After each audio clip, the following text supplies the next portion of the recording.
berkatilah acara ini, rahmatilah setiap pasukan kami, dan semoga segala usaha yang kami lakukan mendapat keridaan-Mu. Amin, amin, ya rabbal alamin.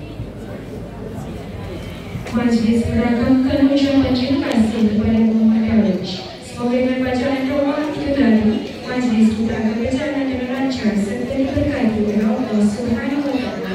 InsyaAllah.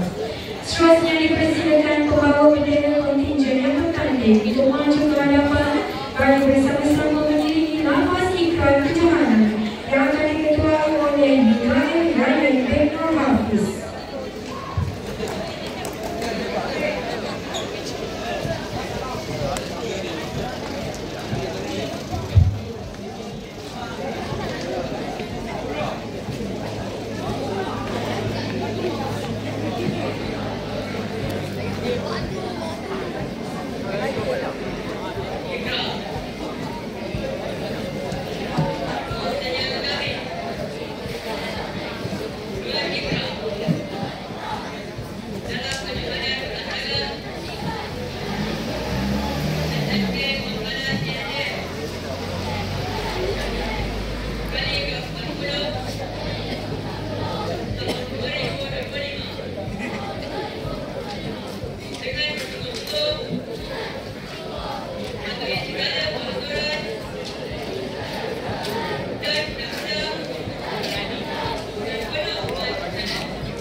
Majlis merakamkan ucapan terima kasih atas lafaz ikrar kejohanan itu tadi.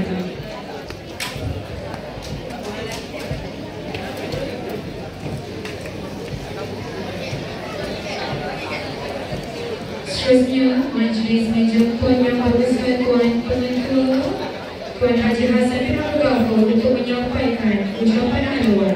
Dipersilakan.